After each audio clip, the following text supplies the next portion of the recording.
Nima uchun ba'zi tadbirkorlar katta maqsadlardan qo'rqishadi? Biznesda qo'rquv odatda o'z-o'zidan paydo bo'lmaydi. Ko'pincha u aniqlik bo'lmagan joyda hosil bo'ladi. Shunaqa holatni sezganmisiz?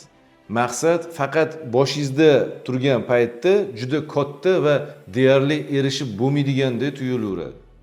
Misol, oyiga $1 million oborotga chiqmoqchiman.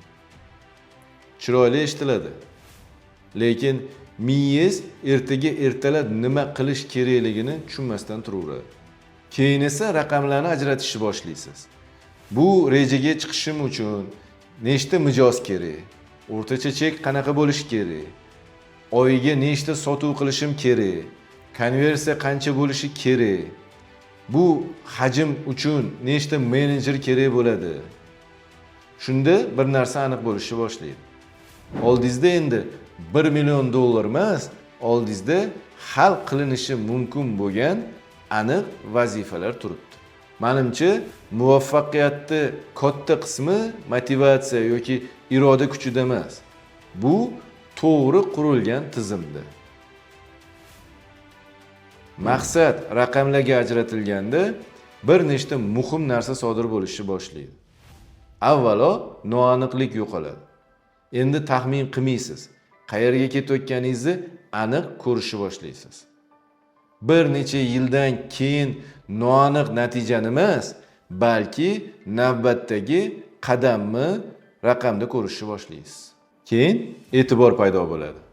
O'sish kerak degan umumiy fikr o'rniga aniq vazifalar paydo bo'ladi. Yana bitta menejer yollash, konversiyani 2% ga oshirish, o'rtacha chekka $50 ga oshirish. Shunda keyingi qadam o'z-o'zidan ma'lum bo'laveradi va eng qizig'i energiya paydo bo'ladi. Ajablanarli, lekin haqiqat. Odamlar ishni o'zidan emas, noaniqlikdan charchashadi. Nimadan boshlashni bilmasangiz, kuch ham qolmaydi. Lekin hamma raqamlar bir tizimga tushganda harakat qilish ancha osonlashadi. Shuning uchun men bir xulosaga kelganman. Ko'p hollarda tadbirkorlarni pul yetishmasligi ham emas, odam yetishmasligi ham emas, imkoniyatlarning yo'qligi ham to'xtatmaydi. Ularni to'xtatayotgan narsa tushunarli moliyaviy model yo'qligi. Biz esa aynan shu muammoni hal qilish uchun o'z moliyaviy model platformamizni tuzib qo'yganmiz. Unda biznesingizni haqiqiy raqamlarini kiritasiz, qolgan hisob-kitoblarni esa platforma avtomatik bajaradi.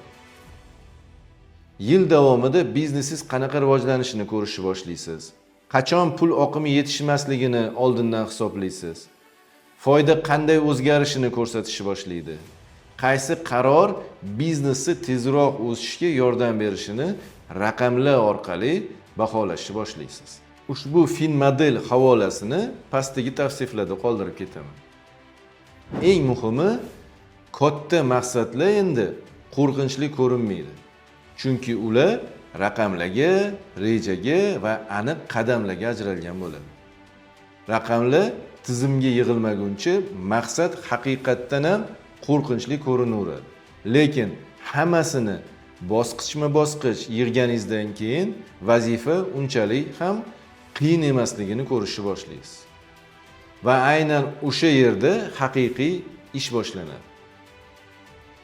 Keyingi videoda biznes rejani va moliyaviy modelni farqini ko'rib chiqamiz. Shuning uchun kanalga obuna bo'lishni unutmang.